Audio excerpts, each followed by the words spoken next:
Hello everybody. I've got a couple of chores to do, so I thought I would just take you, my dog's training my tomatoes. I thought I would just take you along with me. So first up is picking more tomatoes. I know we've seen this already, so I'm gonna go ahead and get what I can and I'll show you guys what I come up with. This is what we got for tomatoes today. There's still plenty to go. A little boring side chore, take out the garbage and carry the garbage. Well, not carry, drag the garbages back in from the road. So I'm gonna do that real quick and then we'll get on to the next step. All my boxes I got from work. Also, this is a little peep at my new vehicle. Perfect for everything I'm doing, just what I needed. But we're gonna go ahead and take this out. So what I'm going for here is a no-till garden. So what I'm doing is I'm layering the nitrogen and carbon, and you'll hear also that interchanged with greens and browns. Nitrogen being greens, carbon being browns. I always think of carbon and cardboard brown. So that's a really easy way to remember it. So I'm starting with the cardboard as a brown, and then I'm also putting the composted pig manure on top of it as another brown, and then after that we will do a green and then another brown. The reason for the cardboard is that's gonna actually keep all the weeds and stuff at bay. Then we'll start with a super strong foundation with the manure compost. And then the rest is basically just ground cover to keep it safe until we're ready to use it. So, and work starting now.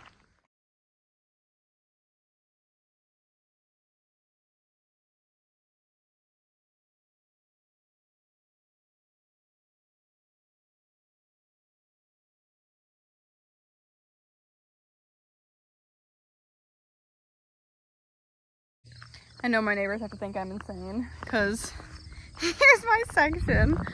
And it's actually a smaller section than I covered last time, like for my last round. So this might only take about 2.5 wheelbarrows full. So I might go ahead and just knock that out right now also.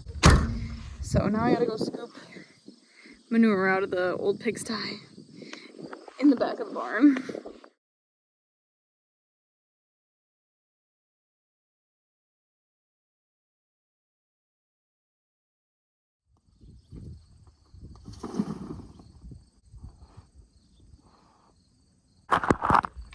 So I think I'm gonna let the cardboard do its thing for a couple, maybe like a week or two, like I did with this layer. Because when it gets rained on and stuff, it'll be a lot flatter and easier to spread. Because like right now I'm just like fighting the cardboard against like where the grass is trying to come through and the weeds are trying to come through. So I'm gonna let that just look like garbage for a couple weeks. Maybe even just like a week, like I said. And I'll manually water it myself too to help get it going. I just got a couple pieces of wood on there to keep it weighed down. And yeah, that's kind of it for now. And like I said, the next step will be spreading the compost. So I probably won't do another update until I have this whole section done. Okay, so it's the next day and I have sorted my tomatoes and washed them, the ones I'm gonna use right now at least. So this is how much aromas I have right now. And I'm gonna try the freezer method. So you have no idea how hard it is to film with a dog that barks when you talk. I washed these tomatoes in water and a little bit of vinegar and let them dry overnight. I'm trying to talk about the dog barking. And I'm gonna try the freezer method. Put your tomatoes in the freezer, and then when you thaw them, you'll be able to just peel the skin off. So I'm gonna core them later. I'm gonna pop all these little stems off and throw them in a gallon freezer bag, and we're just gonna pop these right in the freezer. And then at the end of the season, when I have all of my Roma tomatoes, we will can these. We're gonna make sauces, maybe some salsa. I definitely wanna make like just a baseline tomato sauce that I can like doctor up when I'm ready for it. This is a really solid start. So these are gonna go in the freezer, and then we're ready to use them. We'll take them out and we'll try this freezer method. We've got jars to fill and deliveries to make.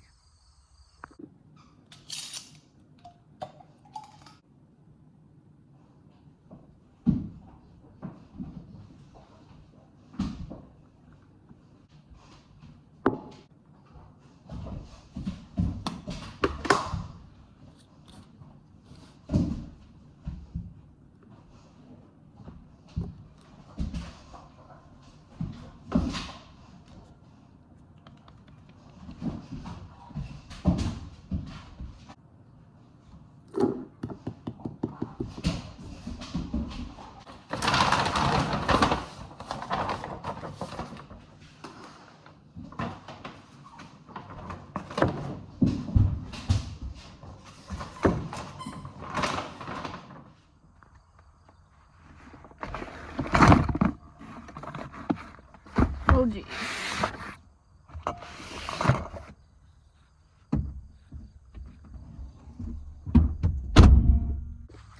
Now I do charge a fee when I make deliveries. It's a $3 fee on the delivery because most of the deliveries I make are about 40 minutes from my house. Since my hometown is about 40 minutes from my house, most of my networking is with people in towns that are a little bit farther than me. So I would think within a 10 to 15 minute drive, I could do a free delivery, but I haven't had one of those yet. It's always deliveries for far away. So what I do is I just wait a week or two after I post my honey, get a list, put together a route, and then I just make one big round. So I've only got 4 stops today. Last time I did this, I think I had 12 stops. It was crazy. It took me so long. But this will be quick. As quick as a 40-minute there and back trip can be.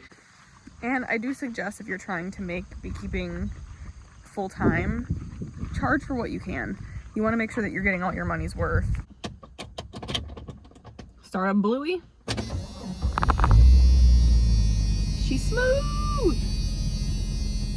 All right, now I'm gonna blast my tunes and do some driving. Okay, deliveries are done. Had to get myself a little reward. They had veggie. I'm so excited. If you guys don't live in the area to have Casey's, I feel bad for you. It's a gas station, but it serves like pizza and some other food, and everything I've gotten is so good.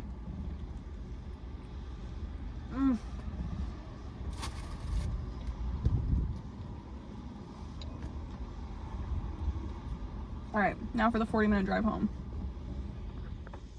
Okay, so that's gonna wrap up this video. Just a little homestead, I call it a baby homestead chores. And I hope you guys enjoyed your time with me today. Make sure you guys subscribe so you never miss a thing. And thank you for watching. I'll see you in the next one. More beekeeping coming soon.